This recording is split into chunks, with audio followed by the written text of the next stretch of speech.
I wanted to ask you about the statement you gave about Willow. The best way to do that is with Chief Brennan. Are you the lawyer who can make that happen? It says he walked out on his own? How is that true? How could you sell me out like that? You want this to be the last time we see each other? Sidwell tempts Jordan with a shocking deal to restore her face, but her refusal ignites a chilling revenge vow. Elizabeth uncovers clues exposing Drew and Brennan's mysterious strokes, while Chase edges closer to Brooklyn's betrayal and Willow's desperate plot teeters on total collapse. Hello everyone, welcome to my channel. I hope everyone is having a wonderful day. After watching these videos, please hit the subscribe button and give this video a thumbs up. Sidwell makes Jordan a tempting offer, and Elizabeth is getting closer to the truth about Drew and Jack's strokes. Today on General Hospital, Chase has an enlightening talk with Lucy, Tracy calls Brooklyn out on framing Willow, and Curtis enlists Martin as his new lawyer. Lucy is at the Metro Court pool and talking to Serena on the phone. Chase then approaches her to ask about the statement she gave about Willow. Lucy explains she came forward as any good citizen would, and that she only later recalled Willow being at the Quartermaines the night of the accident. Chase asks why she was at Quartermaines that night. Lucy says she had a meeting with Brooklyn about deception, which was before BLQ left to go to Charlie's to see Gio and Trina perform. Chase appears shocked by this news, and is further flabbergasted to learn Brooklyn gave half her stocks to Lucy, making her the majority share owner. Liz makes a connection. At Liz's, Lucas has showered and feeling better, as Liz is on her laptop in the kitchen. She checks in with work and finds it odd that Brennan not only has been released from Turning Woods, but walked out on his own, which puzzles her given his stroke and locked-in syndrome. Liz notes Drew hasn't made progress, while Brennan has already up and about. Lucas says this is unheard of as people don't recover from a stroke and locked-in syndrome in a few months. Liz suspects a toxin, and Lucas says there are substances that can mimic stroke symptoms. Lucas points out anyone in that house would be exposed to the toxin should it exist, and he knows of no toxin that only affects white men over 40.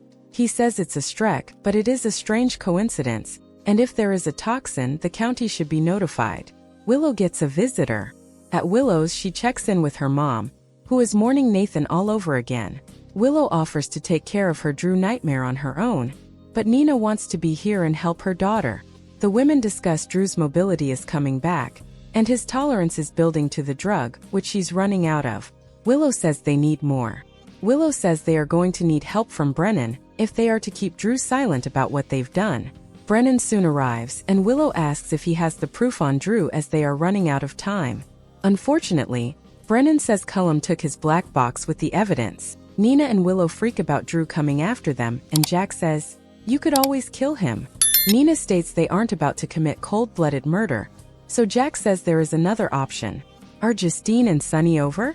At the apartment above Charlie's, Sunny and Turner discuss the risk of anyone finding out about them, and Justine fears Sidwell may have his suspicions. Sunny says he has no credibility, and all he can do is push her buttons on the stand when she prosecutes him.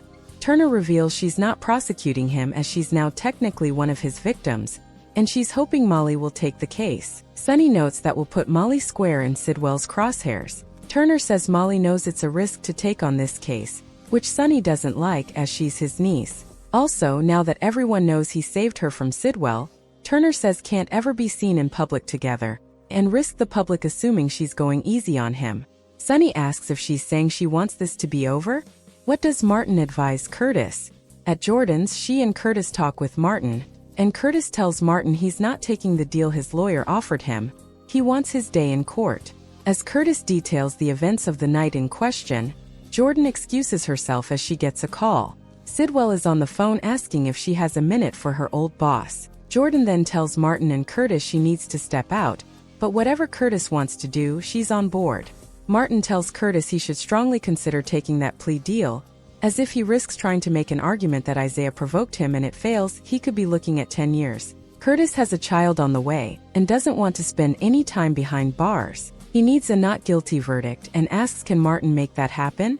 Sidwell offers Jordan a deal. At the PCPD, Jordan arrives to see Jens in the interrogation room. He has realized she turned him and the house he was hiding out into the police, and asks how she could sell him out. Jordan tells him she was undercover the entire time and trying to take him down.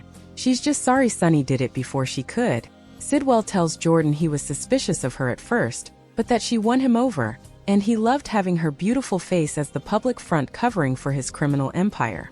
He takes a dig saying it once was a beautiful face, but it could be again.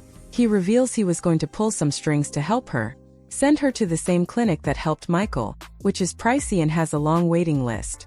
Jordan asks what would have been in it for him. He needs someone to get some money out of bank accounts in Zurich, and he still needs that cash, so today is her lucky trader day.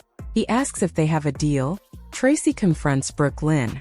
At the Quartermain mansion, Tracy confronts Brooke Lynn, accusing her of framing Willow for something she did, being the other driver in Curtis and Jordan's accident. She calls it reckless as they don't want the accident investigated further.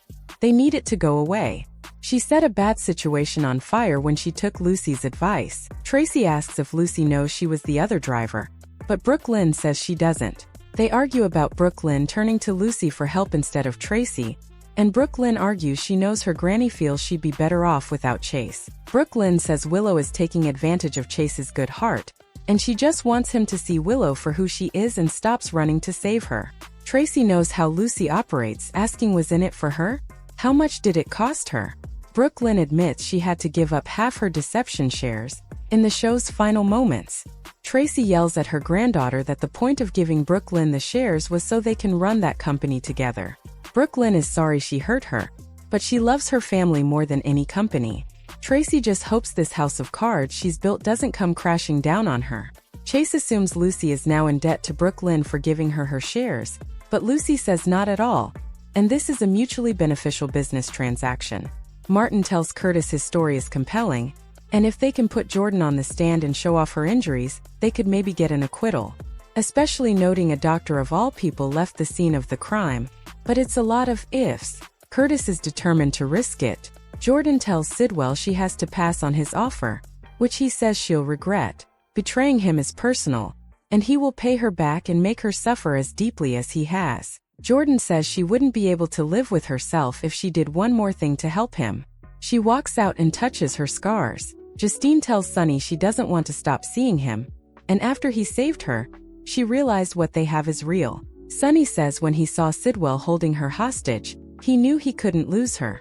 She can't lose him either, and they embrace in tears. Finally, Jack tells Nina Willow that the black box is likely still on Spoon Island, so they need to find it. That's when the doorbell rings and it's Liz. Willow invites her in, and she's surprised to see Jack. She is amazed he is standing, and especially in this house of all places.